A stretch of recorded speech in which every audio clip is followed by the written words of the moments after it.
Minimum 10 rupees या 5 rupees से ज़्यादा कोई भी शाकभाजी का भाव हम लोग को मार्केट से मिलता नहीं है। मैं देखता हूँ तो मेरे आसपास वाले जो फार्मर है तो वो मजदूर है कि फार्मर है, वही खुद पता नहीं है बेचारे को।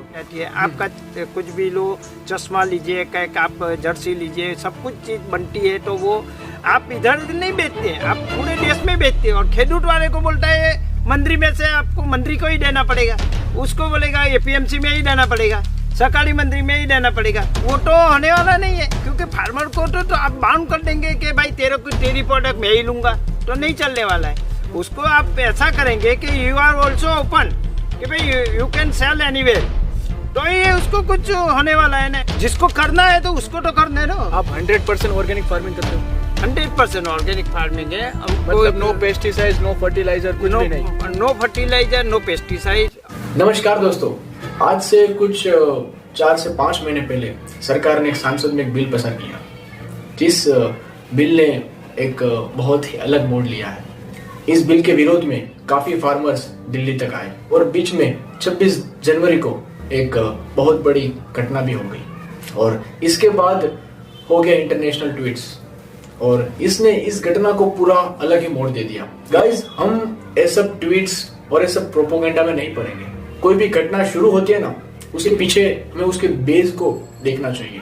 ये सब घटना के पीछे का बेस है ये फार्म बिल्स। क्या ये फार्म बिल सही है या गलत है? फार्मर्स लगातार सरकार के खिलाफ प्रोटेस्ट करती रही और आज भी उनका बस यही कहना है कि बस आप कैसे भी करके ये सब तीनों के 3 बिल हटा दीजिए, बस हमें और कुछ नहीं सुनना है। क्या असली में बिल हटा देने चाहिए? क्या सही में ये बिल हटा देने से किसानों को फायदा होगा? और क्या ये बिल सच में किसानों का शोषण कर रहा है? क्या किसानों को इन बड़ी बड़ी कंपनियों के नीचे दबा देगा? तो मतलब क्या सही है? ये सब तो जिन पर बीतती है वही बता सकता है, यानी कि फार्मर्स। तो मैंने सोचा कि मैं आप सबको बताऊं, उससे अच्छा फार्मर्स ही बता दे तो कितना अच्छा रहेगा। तो मैंने सोचा कुछ ऐसा ही करते कि फार्मर्स के पास ही जाते और इनसे पूछते कि क्या फार्म बिल से आपको क्या फायदा है, आपको इंडिविजुअली क्या फायदा क्या नुकसान है। मुश्किल से मुझे बाद में एक किसान भाई मिले जिनको काफी नॉलेज था और वो खुद एक सरकारी ऑफिसर भी रह चुके हैं। फिर मैंने सोचा कि इनसे एक बातचीत की जाए इन फार्म बिल्स के ऊपर और उनको क्या इंडिविजुअली फायदा या नुकसान हो रहे, बाकी सब किसान जो सूरत में रहते हैं उन सबका क्या मानना है इन फार्म बिल्स के ऊपर। तो वीडियो को लास्ट तक देखना, आपको काफी कुछ समझ आएगा। तो आगे हम मिलते हैं डायरेक्ट उन फार्मर्स के साथ ही। नमस्कार दोस्तों, फाइनली आज हमारे साथ है जसवंत भाई पटेल, ओनर ऑफ फलक फ्रूट फार्म, जिससे आज हम मिलने आए हैं। तो जसवंत भाई, आप कुछ अपने बारे में कुछ इंट्रो दीजिए सबसे पहले। मैं जसवंत भाई पटेल, मेरा फलक फ्रूट फार्म का जो फार्म है उसमें अभी तो मैं ड्रैगन फ्रूट का फार्मिंग कर रहा हूँ। इसके पहले मैंने जलाम फ्लोरिटेक करके जो मेरी फार्म है उसमें मैं ग्रीन हाउस में, पोली हाउस में जरबेरा रोज का फार्मिंग किया था। 2007 से 14 तक मैं ग्रीन हाउस में था, उसमें जरबेरा और रोज की फार्मिंग करता था। हम लोग को इधर के फ्लावर सूरत रेलवे स्टेशन से दिल्ली तक भेजते थे। 2014 में मैं नौकरी में से रिटायर होने के बाद मैंने ये ड्रैगन फ्रूट की फार्मिंग में लिया है। तो जो मेरी जो ग्रीन हाउस की सॉइल है उसमें मैंने अभी ड्रैगन फ्रूट का फार्म बनाया हुआ है। उसमें हमारे पास ड्रैगन फ्रूट में अलग अलग वेराइटीज़ है कि मैंने थाईलैंड रेड, थाईलैंड वाइट बनाए हुए हैं। उसके बाद मैं वियतनाम का भी रेड बनाया, वियतनाम का भी वाइट है और इंडोनेशियन रेड, रॉयल रेड का भी प्लांटेशन किया है। और हमारे फ्रूट के लिए डिमांड एक स्टेट में नहीं है, हर स्टेट में रहते हैं। बॉम्बे से ज़्यादा डिमांड आती है, फिर भी ये फार्मिंग में सूरत शहर में ही इसकी शॉर्टेज रहती है। हम लोग सोच रहे हैं कि मैंने फार्मर टू डायरेक्ट कस्टमर में देने से मेरे को ज़्यादा फायदा मिल रहा है। मतलब बीच में जो दलाली है वो हट के direct farmers to direct customer, जिससे कस्टमर को भी फायदा हो। हाँ, कस्टमर को ज़्यादा ही फायदा होगा, लेकिन उसकी थोड़ा अकेला पड़ जाएंगे तो खुद को मेहनत करना पड़ेगा। अपनी सरकार कुछ ऐसा प्लान करेगी कि भाई इससे 5 आदमी का इकट्ठा होगा कि एक डायरेक्टली सेल के नानी मंदिर बना के, या तो आप कोई व्यापारी से डायरेक्टली बाय करके उसको देंगे। तो ज़्यादा फायदा रहता है अपना। अभी जो कोई फार्मिंग की रेगुलेटरी चल रही है उसमें तो ऐसा है कि आप फार्म से लेके जाओ तो टेम्पो में लेके जाए, टेम्पो वाला लेके जाए तो मार्केट में लेके जाए, मार्केट में लेके जाए तो छोटा व्यापारी वो बाई करे, छोटा व्यापारी बाई करे, बाद में बॉम्बे और या तो दूसरे से की ट्रक वाला बाई करे, उसके बाद वो उधर दिल्ली या तो तुम्हारा सिटी में जाए। तो वो उससे क्या है, उसकी हमारे फार्मर को तो मैंने देख लिया है, मैंने भी एग्रीकल्चर वेजिटेबल में हाथ लगाया था। तो उसमें क्या है, मिनिमम 10 रुपीस या 5 रुपीस से ज़्यादा कोई भी शाकभाजी का भाव हम लोग को मार्केट से मिलता नहीं है। इसीलिए हम लोग क्या सोच रहे हैं कि जो कुछ सरकार हमको कुछ नया नया आइडिया देगी, तो अभी मेरे पिताजी किए और वो पुरानी खेती सब लोग किए, उसमें कुछ मज़े तो आई नहीं है। और अभी जो हम नए नए फार्मिंग करते हैं तो हमको भी नए नए आइडिया सोच के करना पड़ता है कि फार्मर की हालत सुधर नहीं रही है। अभी मैंने ये एक्सपीरियंस जो किया है कि मैं फार्म के प्रोडक्ट डायरेक्टली सेल करता हूँ, तो मेरे को ज़्यादा से ज़्यादा फ़ायदा मिलता है और मेरे कस्टमर भी खुश रहते हैं। और आपकी प्रोडक्ट का भी एनालिसिस हो जाता है कि फार्मर कस्टमर आपको बताएंगे कि आपकी आइटम अच्छी है कि दूसरे की अच्छी है कि ये भी जानने कस्टमर डायरेक्ट ही फार्मर्स के खेत में ही जाके, मतलब उसको पता ही है कि प्रोडक्ट कैसी है, उसकी क्वालिटी कैसी है, तो वो बहुत ही ज्यादा फायदा है। क्योंकि मार्केट में जो आदमी लेता है वो एपीएमसी मार्केट में जाएंगे तो वो जो लेता है वो तो सभी इकट्ठे हो जाती है, उसमें किसी की एनालिसिस हो नहीं रही है। तो जो फार्मर रेगुलर है, जो ऑर्गेनिक है, जो केमिकल वाले हैं, वो सभी की कुछ एनालिसिस नहीं होती है और उसमें किसी को फायदा नहीं।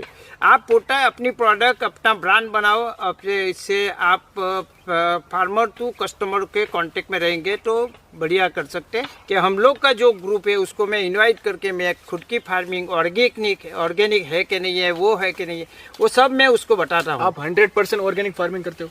100% ऑर्गेनिक फार्मिंग है हमको, मतलब नो पेस्टिसाइड, नो फर्टिलाइजर, कुछ भी नहीं? No fertiliser, no pesticide. और ये ड्रैगन फ्रूट की फार्मिंग में पेस्टिसाइड की यूज की जरूरत ही नहीं पड़ती है नॉर्मली।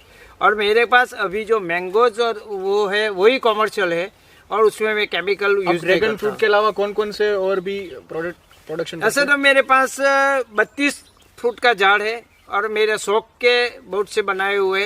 तो दूसरा मेरा डायरेक्ट ऐसा क्वेश्चन है, जैसे सरकार ने अभी फार्म बिल्स लाए हैं, आपको पता ही है, 3 फार्म लॉज लाए हैं, तो आपका उसके बारे में क्या सोचना है? मतलब वो जो डिसीजन है वो सही है, जो मतलब ओपोज कर रहे पंजाब हरियाणा से और बहुत सारे स्टेट से भी अभी थोड़े उभर रहे हैं, बाहर से जो प्रोटेस्ट करने आ रहे दिल्ली पे, तो मतलब आपका क्या कहना है? वो लोग ऐसा बोल रहे हैं कि फार्म बिल्स को वापस ले लो सरकार, वही सॉल्यूशन है, लेकिन आपकी क्या राय है? जो आप अगर ऑर्गेनिक फार्मिंग कर रहे हो तो आपकी क्या इस पर राय है?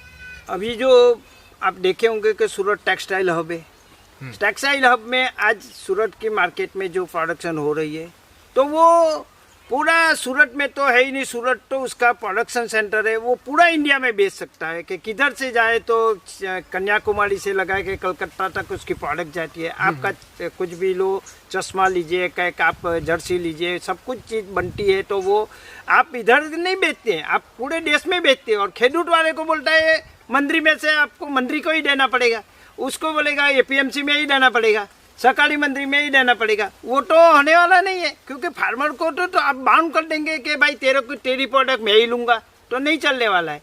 उसको आप ऐसा करेंगे कि यू आर ऑल्सो ओपन, कि भाई यू कैन सेल एनीवेयर, तो ये उसको कुछ होने वाला है ना। जो सेंटर में नहीं, जहाँ कुछ होता नहीं है, कि जहाँ भाई कश्मीर में एप्पल होता है तो वो सूरत में आएंगे तो उसको अच्छा भाव मिलता है, आप वहाँ पे जो फार्मर देते हैं तो उसको तो कुछ नहीं मिलेगा ज़्यादा, बीच में वाले ही पार्टी ट्रेडर है, उसमें सब अमीर होते जा रहा है। और ये फार्मर तो खेडूत है कि मजदूर है, वही नहीं खुद को पता रहता है, क्योंकि वो तो बेचारे वो लेबर्स में से खुद ही उसकी सेविंग कर रहा है।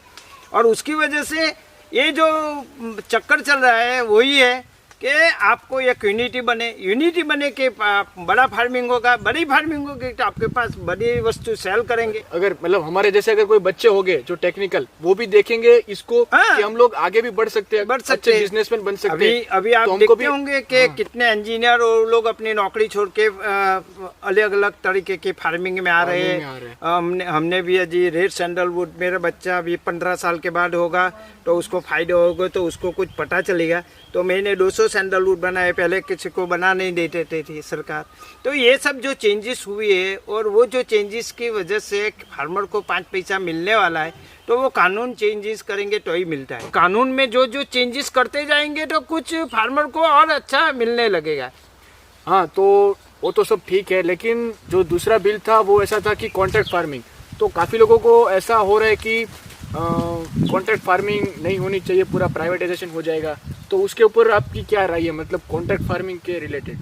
कॉन्ट्रैक्ट फार्मिंग में ये जो कानून में जितना कुछ अपने को मालूम है, उससे तो ये लगता है कि कॉन्ट्रैक्ट फार्मिंग में आपको फार्मिंग करना है, नहीं कि जमीन की कोई मुद्दा आ रहा है उसमें ऐसा कुछ नहीं है कि जमीन प्राइवेट की हो जाएगी, जमीन हमारी ये सब गलत फहमी घुसा दिया गया है आदमी लोगों के मगज में कि ये कुछ बड़े बड़े अंबानी अडानी आ जाएंगे और सब खेती ले लेंगे, ऐसा ये बात गलत है। फार्मिंग में यही कॉन्ट्रैक्ट होने वाला है कि आपके पास जितने आदमी हैं उससे कोई बड़ा कॉर्पोरेट या तो बड़ा कोई फार्मर या तो कोई ऑर्गेनाइजेशन एक ज़मीन लेगा, उसमें कुछ फार्मिंग करेगा तो फार्मर को केयर रखने की उसको पैसा देगा, उसकी मशीनरी और एडवांस टेक्नोलॉजी प्रोवाइड करेगा, तो उससे वो प्रोडक्शन बढ़ेगा तो फार्मर को पैसा जो मिलने वाला है। वो भी फार्मर पहले बनाता था, उसमें उसको 40,000 मिलेगा, इससे वो दूसरी जब मशीनरी, आपको डीप इरिगेशन है कि आपको कोई टेक्नोलॉजी है, सब कुछ प्रोवाइड करेगा, तो कम खर्चे में वो कंपनी खर्चा करेगी और फार्मर उससे प्रोडक्शन ज़्यादा लेगा तो फार्मर को पैसा ज़्यादा ही मिलने वाला है। वो उसमें कॉन्ट्रैक्ट फार्मिंग में कोई डरने वाली चीज़ नहीं है। ऐसे आप एक मंदिर बना के करते हो वही तरह होती है, तो उसमें क्या फार्मर मंदिर में जाएगा, मंदिर एपीएमसी जाएगी, एपीएमसी में से दूसरे को बेचेगा, ये सब बीच में से निकल जाएगा डायरेक्टली फार्मर तो वो कंपनी ले लेगा, तो बीच में का पैसे में फार्मर को ज़्यादा भी मिलेगा। और दूसरा भी हो जाएगा टैक्स वाले चक्कर कि वो फार्मर को तो टैक्स लगने वाला नहीं है, बाकी बायर बार रीसेल करेगा उसको टैक्स होना ही चाहिए। तो वो सरकार के ये चक्कर में लोग विरोध कर रहे हैं। जितने को जो प्राइवेट कंपनी है, सुखबीर एग्रो है कि गोजपी है, वो लोगों का फार्मिंग के आइटम बना के मेरे को लगता है कि वो लोग को टैक्स पे कर नहीं रहे, इसीलिए वो चक्कर में वो फायदा उठा रहा है। मतलब शायद वो करप्शन कर रहे हैं, इसीलिए उससे बचने के लिए इसका अपोज कर रहे हैं। हाँ, इसके ये काउंटर अटैक कर रहे हैं और इकट्ठा हो गया है वो लोग। टैक्स का भी मार पड़ने वाला है और वो लोग को जो मिलने वाला है जितने प्रॉफिट वो सब कम होने वाला है, इसकी वजह से चक्कर चल रहा है। ऐसे फार्मर को तो कोई नहीं है, वो तो उसको जो पहले मेहनत करता है वही मेहनत करना है और उसको कोई लॉस नहीं हो रही है, लेकिन उसकी आइटम की कीमत बढ़ रही है। छोटी सी जमीन में ज़्यादा पकाओ और उसमें 3-4 लो डिफरेंट टाइप, तो वो आप ऐसे कर सकते हैं। अकेले फार्मर में तो प्रॉब्लम ही है, फार्मर के पास कैश मनी तो रहते नहीं है, तो वो ऐसे सपोर्ट में जो कोई आदमी सपोर्ट करे या तो कोई कॉर्पोरेट ऑर्गेनाइजेशन सपोर्ट करे तो उससे वो उसकी प्रोडक्ट बढ़ सकती है। आपके पास भी ऑप्शन तो खुला है कि आप खुद ही करो, आपके पास किसी को देने के लिए भी है, तो सरकार थोड़ी मना कर रही है। सरकार तो कह रही है कि तुम करो, तो कोई प्रॉब्लम नहीं है, जिसको करना है तो उसको तो करने दो। जैसे सुनने में आया था कि बिहार में तो एपीएमसी है ही नहीं, फिर भी बिहार वाले बहुत ज्यादा अपोज कर रहे थे। फिर महाराष्ट्र में भी शिवसेना ने जैसे राज्यसभा में तो हाई बोल दिया बिल का, लेकिन जब लोकसभा में आया तो फिर से उनका अपोज कर दिया। फिर वो मनमोहन सिंह जी ने भी वो करना चाहते थे यही चीज, लेकिन जब मोदी जी ने की तो वही कांग्रेस उस पर चढ़ चुकी है। हाँ, वो तो बताए, शरद पवार भी पहले बोलता है कि फार्मिंग में कुछ चेंजेस करो। मनमोहन सिंह भी बोलते थे कि भाई ये फार्मर को सब्सिडी दे के क्या करने का, इसकी वजह से आप कुछ कानून अच्छे बनाएंगे और उसकी जो प्रोडक्ट है उसकी वैल्यू ज़्यादा मिले, ऐसा कुछ डायरेक्टली करना चाहिए।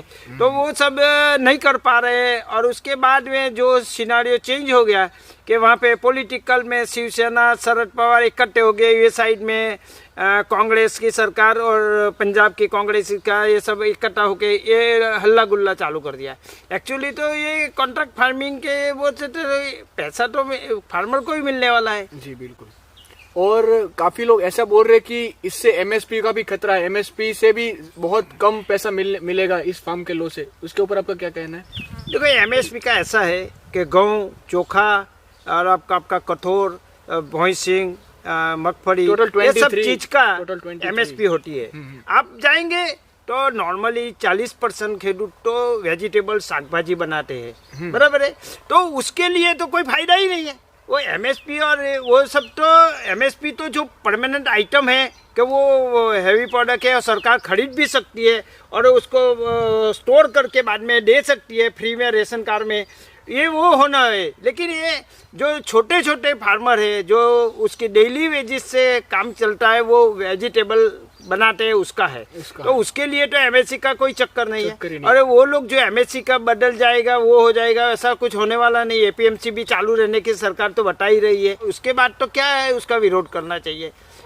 काफी किसानों को भी इस बिल्स में भी शायद थोड़े बहुत प्रॉब्लम्स थे जो सरकार को शायद वो सिर्फ करने चाहिए और फार्मर्स को भी करने चाहिए। तो आपको क्या लगता है वो कौन से ऐसी चीज है जो कि पूरा बिल्स ना हटाए और सिर्फ ऐसे चेंजेस कर दे जिससे जो फार्मर्स को दिक्कत शायद होती है वो सोल्व हो जाए चाहिए? तो एपीएमसी में तो टैक्स फार्मर से लेते ही नहीं है।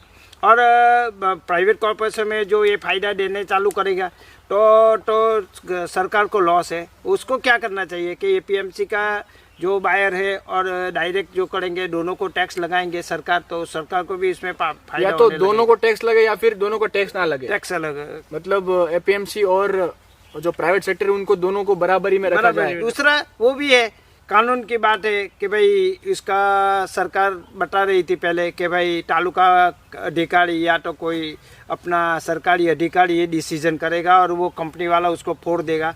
उसमें सरकार चेंज करने की भी तैयारी है जी, वो कि भाई आप कोर्ट में जाओ, कोर्ट फैसला करेगी, जज फैसला देगा तो नॉर्मल हो जाएगा, आपको जजमेंट भी प्रॉपरली मिलेगा। जी बिल्कुल। और इस बिल के थ्रू फार्मर्स को क्या थोड़ा चेंजेस होना चाहिए, फार्मर्स को क्या सोचना चाहिए इसके ऊपर? सभी फार्मर्स को आप क्या बोलना चाहोगे? मतलब देखेंगे तो मैं बरसों से अभी 8-10 साल से अप डाउन कर रहा हूँ। मैं एक ऑफिसर था, उसमें से निकल कर आया हूँ। तो मैं देखता हूँ तो मेरे आसपास वाले जो फार्मर है तो वो मजदूर है कि फार्मर है वही खुद पता नहीं है बेचारे को।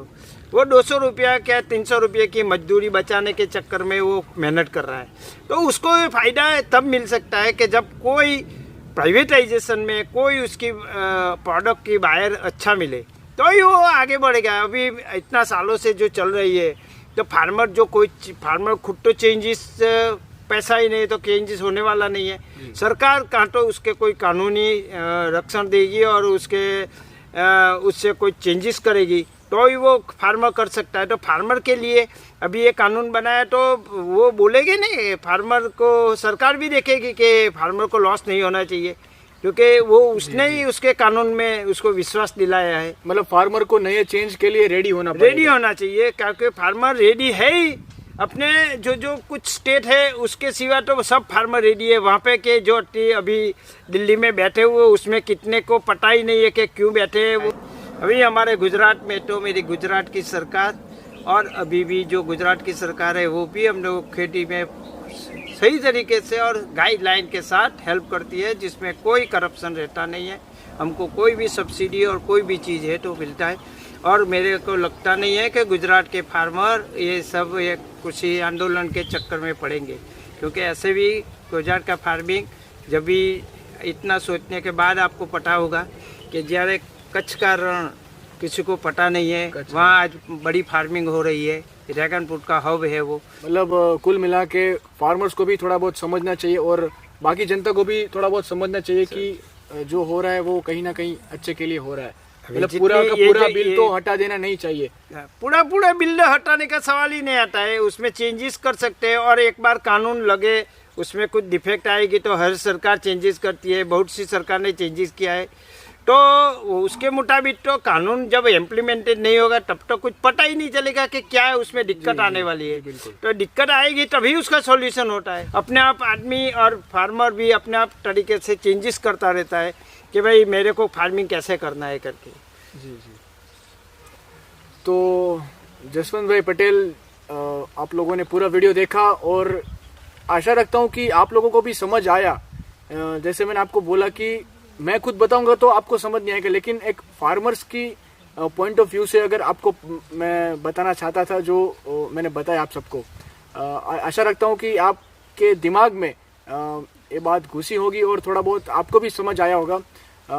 तो जसवंत भाई पटेल, आपसे बात करके बहुत अच्छा लगा हमको, और आपका बहुत बहुत शुक्रिया हमको इतना टाइम देने के लिए, ताकि हम लोग ये वीडियो बना सके और वीडियो के माध्यम से हम दूसरों को भी थोड़ा सा जागरूक करें और दूसरों के दिमाग में भी थोड़ा बहुत ये विचार आए।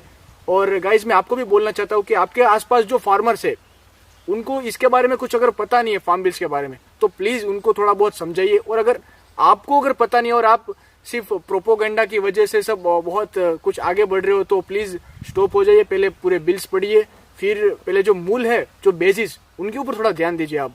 जो मतलब कि ये बिल्स किसके लिए है, क्या होने वाला है, वो पहले आप जानिए, उसके बाद आपको अपना ओपिनियन सेट करना है कि सही है गलत है। तो बहुत बहुत धन्यवाद। इस वीडियो को ज़्यादा से ज़्यादा शेयर कीजिए, और मैंने आपको फिर से बोल रहा हूँ कि ज़्यादा से ज़्यादा फार्मर्स को समझाइए, आपके आसपास अगर कोई हो तो धन्यवाद। और आप कुछ... मैं भी आप लोग की एडवाइस पे बराबर है। हम लोग को फार्मर जो बैठते हैं तब तो डिस्कस करते ही है जी। तो उसमें कोई अपोज करने वाले नहीं है। ये राजकीय बन गया है मुद्दा, इसलिए वो ज़्यादा प्रॉब्लम है। बाकी आप लोग का भी मैं धन्यवाद करता हूँ और वो अच्छा है। धन्यवाद, शुक्रिया।